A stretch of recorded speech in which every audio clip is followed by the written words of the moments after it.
ఇండియాలో opposition parties అన్ని Trump tariffs 50% వేశారు కదా మన మీద, దాన్ని అపోజ్ చేస్తూ అందరూ భారతీయులందరూ ఇండియన్ గూడ్సే వాడాలి అని చెప్తున్నారు.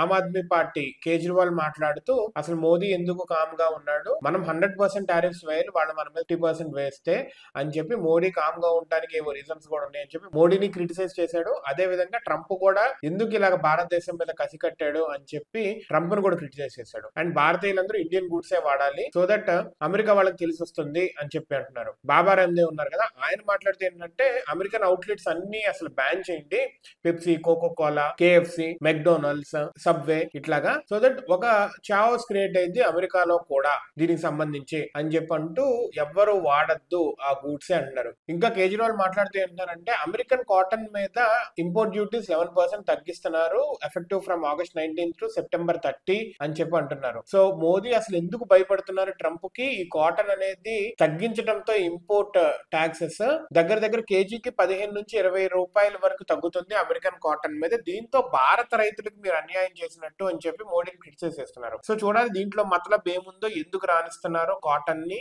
అంత తక్కువకి, 15-20 రూపాయలు అంటే అందరూ అదే కొంటారు. మన ఇండియన్ రైతుల పరిస్థితి ఏమవుతుందో చూడాలి. క్వాలిటీ ఏమైనా తక్కువ ఉంటుందా అంటే వీ హ్యావ్ టు ఐడెంటిఫై, ఎందుకంటే అక్కడ అన్ని జెనెటికల్లీ మోడిఫైడ్ క్రాప్స్ ఏ ఉంటాయి. మనది కూడా బీటీ పత్తి, బీటీ అంటే లైక్ జెనెటికల్లీ మోడిఫైడ్ మన పత్తి కూడా, వాళ్ళది తక్కువకే అమ్మటంతో మన రైతులకు అన్యాయం చేస్తున్నారని చెప్పి కేజ్రీవాల్ క్రిటిసైజ్ చేస్తున్నాడు మోడీని. అయితే నెక్స్ట్ యుఎస్ లో కూడా వాళ్ళకు డొమెస్టికల్ గా చాలా క్రిటిసైజ్ వస్తుంది, ఎందుకంటే ఇండో అమెరికన్స్ చాలా మంది ఎక్కువ, దానికి తోడు హైయెస్ట్ ఇంపోర్టర్ ఆఫ్ ఆయిల్ అనేది చైనా. అయితే చైనాని ఎందుకు స్పేర్ చేస్తున్నారు, చైనా మీద ఎందుకు వేయట్లేదు మీరు అసలు టారిఫ్స్, ఇండియా మీద ఎందుకు వేస్తున్నారు, దీంతో ఇండియా అండ్ యుఎస్ రిలేషన్షిప్స్ చాలా దరిద్రమైన పరిస్థితికి రీచ్ అవుతుంది అని చెప్పి యుఎస్ లో కూడా వాళ్ళ సెనెట్ లోనే చాలా అబ్జెక్షన్స్ చెప్తున్నారు. అండ్ ట్రంప్ కి అగైనిస్ట్ గా చాలా మంది like they are speaking out. So we have to see like ఇలా ఇండియా మీద 50% టారిఫ్స్ వేసి, బ్రెజిల్ మీద 50% వేసి, చైనా మీద 145% వేసి వీళ్ళు ఏం సాధిస్తారో, వీళ్ళకే బ్యాక్ ఫైర్ అవుతుందేమో కూడా we have to wait and see.